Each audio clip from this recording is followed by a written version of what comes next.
বাংলাদেশের চলচ্চিত্র শিল্পীদের সম্পর্কে, নায়িকাদের সম্পর্কে একটা বিরাট বদনাম নর্মালি আমাদের ইন্ডাস্ট্রির নায়িকাদের বিরুদ্ধে আছে। মানে অনেকেই অনেক ধরনের স্ক্যান্ডেলে জড়িত হন, তখনই দোষ দেওয়া হয় সিনেমার নায়িকারা এমন, সিনেমার নায়িকারা অমন।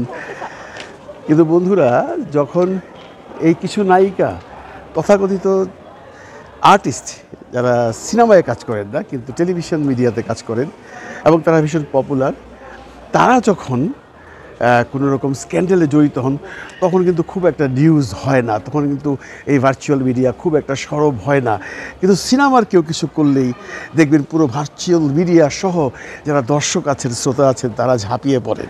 সিনেমা এবং নাটক এই দুইটা মাধ্যমের মধ্যে যদি আপনি তুলনা করেন তাহলে আপনি একটু হিসাব করে দেখবেন যে সিনেমার চেয়ে নাটকে যারা কাজ করে তাদের বদনামটা একটু বেশি, তাদের এখানে নোংরামিটা একটু বেশি। আমরা শুনছি যে সিনেমায় অভিনয় করতে হলে প্রযোজক পরিচালকের সাথে হয়, হ্যাঁ, অনেকেই বলেন, অনেক মেয়েরাও বলছেন। কিন্তু আমরা এটাও শুনছি নাটক অভিনয় করতে গেলে, সেটা বিটিভি যখন ছিল, বিটিভিতে এরকম একটা বদনাম ছিল, নাটক অভিনয় করবেন শুধু মেয়েকে এক হবে না, মেয়ের মাকেও, যে মা মেয়েটাকে নিয়ে আসছে সাথে করে। জি, আমি দায়িত্ব নিয়ে বলছি, এই ধরনের বদনাম বহু আগের থেকেই আছে এবং এটা প্রচলিত সত্য কথা যে সিনেমায় করলে শুধু তার সতীত্ব যায়, কিন্তু নাটকে বা মিডিয়াতে করলে, আমার এই কথা শুনে অনেক অবশ্যই রাগ করবেন, কিন্তু এটা কিন্তু এই প্রবাদটা কিন্তু বাংলাদেশে আছে। কিন্তু তাদের নিয়ে তো আলোচনা হয় না, সিনেমার কিছু হইলে আলোচনা হয়, সিনেমার মানুষ এই করছে, সিনেমার নায়িকা ওই করছে। এখন কেউ দেখবে না সেই নায়িকাটা কটা সিনেমা করছে, সেই নায়িকাটা আদৌ কোনো সিনেমার নায়িকা কিনা, বা সেই নায়িকাটার কোনো অবস্থান আছে কিনা যে নায়িকা হিসাবে। একটা ছবিতে অভিনয় করলে আপনি নায়িকা বানাই দেন।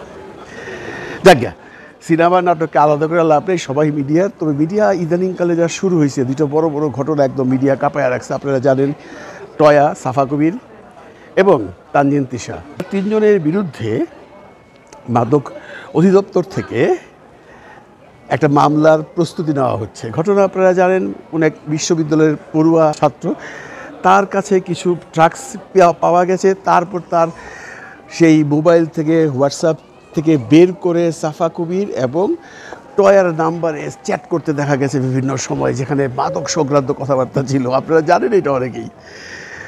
এবং তানজিন তিশারও পেয়েছে, তবে তানজিন তিশার টেলিফোনটা তানজিন তিশার নামে না, ওইটা তার মায়ের নামে টেলিফোন ব্যবহার করে সে এগুলো করছে। তানজিন তিশার সম্বন্ধে আর কী কমরে ভাই, তারে আপনারা সবাই মাথায় রাখছেন। কিন্তু এই যে মহিলা বা মেয়েটা কিছুদিন আগেও যা করলো, মানে ওই শরীফুল রাজের সাথে, সেটা নিয়ে অনেক ভিডিও হয়েছে, কিন্তু তারপর আবার ধামা চাপা করে গেছে। কেউ এটা নিয়ে বাড়াবাড়ি করে নাই, কারণ কি, ও তানজিন তিশা, ও নাটকের একজন প্রেস্টিজিয়াস মেয়ে। নাটক সম্পর্কে কোনো কথা বললে এক ধরনের দর্শক আছে নাক ছিটকায়। তানজিন তিশা আবার বহাল তবিয়তেই আছে, এখন তো প্রায় কট খাওয়ার মতো অবস্থা। এই তিনজন দেখেন, এই ড্রাগস নেওয়াটা কিন্তু সিনেমার মানুষের মধ্যে কম আছে। আপনারা কি কখনো শুনছেন চিত্রনায়ক রুবেল, ইলিয়াস কাঞ্চন, আলমগীর, রাজ্জাক, ইভেন আজকের শাকিব খান, আরিফিন শুভ, এরা যখন সিনেমায় কাজ করে, সাইমন সাদিক, এরা কি ড্রাগস নেয়? অমিত হাসান, এরা কি ড্রাগস নেয়? ওমর সানি, এরা কি ড্রাগস নেয়? ড্রাগসের ব্যাপারে ওদের উপরে কোনো রকম মামলা বা কোনো রকম স্ক্যান্ডেল হয় নাই। কিন্তু এই নাটকের অনেক শিল্পীদের ব্যাপারে প্রায়শই এই ধরনের মামলা হচ্ছে। এগুলো বন্ধ হওয়া দরকার। ড্রাগস এমন একটা মানে ভয়াবহ অসুখ বলবো আমি এটাকে, কারণ সারা বিশ্ব কিন্তু এখন ড্রাগসের বিরুদ্ধে, সারা বিশ্ব থেকে এই ড্রাগস বিরোধী আন্দোলন করা হচ্ছে। কিন্তু স্বয়ং আমেরিকাতে ভাই গাঞ্জাটা ওপেন বিক্রি হয়, হুইড স্টোর আছে, সেখানে ডাইরেক্ট বিক্রি হয়। ঠিক আছে, আপনারা যে নিউ ইয়র্কে যান, একদম হুইড স্টোরই আছে, দোকান খোলা, আপনি কিনে খাইতে পারবেন। তাদের দেশের নিয়ম, আমাদের দেশে সেটা নাই। কারণ ড্রাগস এমন ভয়াবহ দাবানল করে এটা ছড়িয়ে যায় যে পুরো জাতিটাকে নষ্ট করে দেয়। সেই ড্রাগস সেবনের দায়ে যদি কোনো শিল্পী, সে নাটকেরই হোক, টেলিভিশনের হোক, কখনো কোনো রকম মামলায় পড়ে বা অভিযুক্ত হয়, তাহলে সেটা পুরো জাতির জন্য লজ্জার। আমরা সেই লজ্জা থেকে বাঁচতে চাই। আমরা চাই এগুলো থেকে ওরা মুক্তি পাক, ওরা যেন এই জায়গা থেকে সরে আসে, আমার বিশেষ অনুরোধ রইল। এবারে আসেন আরেকটা স্ক্যান্ডেল। প্রিয় মালতী নামে একটা সিনেমা রিলিজ হয়েছে, আপনারা জানেন, গত শুক্রবার দিন। মেইন আর্টিস্ট হলো মেহজাবিন, খুব ভালো লেগে অভিনয় করছে, ট্রেলারটা দেখছি, ভালো লাগছে, ভালো কথা। মেহজাবিন প্রিয় মালতীর পোস্টার নিয়ে প্রচারণার জন্য ঢাকা ইউনিভার্সিটিতে যায় একটা গ্রাফিতির উপরে তার ছবির পোস্টার লাগাইছে। তাকে নাকি বারণ করা হয়েছিল তখন। এই ধরনের অনেকগুলো কন্টেন্ট আমরা দেখছি, তাকে এগুলো বারণ করতেছে যে আপনি এই গ্রাফিতির উপরে লাগাচ্ছেন কেন, আপনি অন্য জায়গায় লাগান। কিন্তু সে সেটা শুনে নেয় না, আসলে সে গায়ের জুড়েই লাগাই দিছে। তারপরে এটা যখন সামহাও কেউ ভিডিও করে এটা ফেসবুকে দিয়ে দিছে, তখন এটা নিয়ে বেশ আলোচনা সমালোচনা হয়েছে। তারপর মেহজাবিনের টনক নড়ছে, মেহজাবিন দৌড়ে যে ক্ষমা টমা চাইয়া সেটা ছিঁড়া পরিষ্কার করে ওখান থেকে আসছে এবং বলছে আমি এটা ভুল করছি, এই ধরনের ভুল যেন কেউ না করে, আমি আর করবো না। কেন? আপনি না শিক্ষিতা? আপনি আর প্রিয় মালতীর পাবলিসিটি করার জন্য জায়গা পাইলেন না? সে গ্রাফিতির উপরেই করতে হবে, যেখানে একটা মেয়ের আর্তনাদ দিয়ে গ্রাফিতি করা হয়েছিল, আপনি ওইখানে যেয়ে করছেন।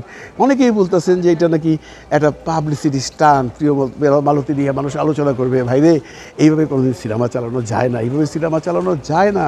এগুলো কোনো পাবলিসিটি না, এগুলো একজন শিল্পীর প্রতি আরেকজন শিল্পীর অসম্মান প্রদর্শন করা হয়। আপনি এত জায়গা থাকতে সেই ছবিটার, সেই গ্রাফিতিটার উপরেই আপনি করলেন। ওয়াই? আপনি না শিক্ষিতা? আপনি এত পপুলার একজন আর্টিস্ট, আপনি কি কন্ট্রোভার্সিতে যেতে চান? যদিও মানুষ বলছে যে না, এটা উনি পাবলিসিটি বা ছবির প্রচারণা করছে, আমি এটা বিশ্বাস করি না। আমি তার এক্সপ্রেশনে দেখছি, আমি তার কথাবার্তায় বুঝছি সে এটা করে নেই, নাটক করে নেই, এটা সে ইচ্ছা করে করে নেই, এটা সে ভুলে করছে। কিন্তু এই ভুল তার হবে কেন? এই ভুল তার হবে কেন? সে এমন একটা কাণ্ড ঘটাইয়া কেন পাবলিকলি এত হেঁও হবে? তার একটা বিরাট ফ্যান ফলোয়ার আছে, তাকে অনেকেই ভালোবাসে, তাকে অনেকেই সম্মান করেন। কিন্তু সেই সম্মানের প্রতি বৃদ্ধাঙ্গুলি দেখিয়ে উনি এটা করলেন। যদিও উনি বলছেন উনি ভুল করেছেন, কিন্তু আমার মনে এটা কোন ধরনের ভুল রে ভাই? আপনার বারণ করতেছে, তাও আপনি যে আগে করলেন, এইটা কোনো কথা হইল? এইটা যদি কোনো সিনেমার মানুষ করতো তাহলে দেখতেন আপনারা কোথায় চলে যেত আজকাল দেশ। এটা নিয়ে আন্দোলন হইতো, মিছিল হইতো, মিটিং হইতো, সমাবেশ হইতো। কিন্তু নাটকের লোক, ওরা শিক্ষিতা, ওদের একটা সোসাইটি আছে। এটা সিনেমার মতো না, সিনেমার অশিক্ষিত নায়িকাদের মতো না। এরা শিক্ষিত নায়িকা, শিক্ষিত এরা সব ইউনিভার্সিটি থেকে পাশ করা। এরা কোনো কিছু করলে ভুল, সিনেমার কেউ কিছু করলে অন্যায়। এই মানসিকতার থেকে আপনাদের ফিরে আসতে হবে। অন্যায় সিনেমার হোক, নাটকের হোক, অন্যায়। আজকে নাটকের মেয়েদের নিয়ে গাঁজা, ড্রাগস, এলএসডি এগুলোর অভিযোগ উঠছে। আজকে নাটকের মেয়েরা একটা গ্রাফিতির উপরে যে তার ছবির পোস্টার লাগাচ্ছে, এগুলো নিয়ে শুধুমাত্র এইখানে আলোচনা হচ্ছে। 2-4 জন কন্টেন্ট বানাচ্ছে, কিছু কন্টেন্ট ক্রিয়েটাররা আলোচনা সমালোচনা করছে। বাট জাতির টনক কি নড়ছে? এই আমরা যারা এদের ফ্যান ফলোয়ার, তারা কি একবার ভাবছে আমি কার ফ্যান ফলোয়ার হলাম? যে মানুষটা গাঁজাখোর, যে মানুষটা এলএসডি খায়, যে মানুষটা ড্রাগস নেয়, বা যে মেয়ে মানুষটা অন্য মেয়েকে সম্মান দিতে পারে না, তার গ্রাফিতির উপর গিয়ে সে তার ছবির পোস্টার লাগায়।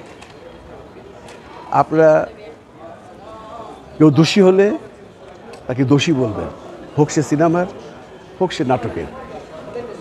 ভালো থাকবেন সবাই, ভালো রাখবেন সবাইকে। খুদা হাফেজ।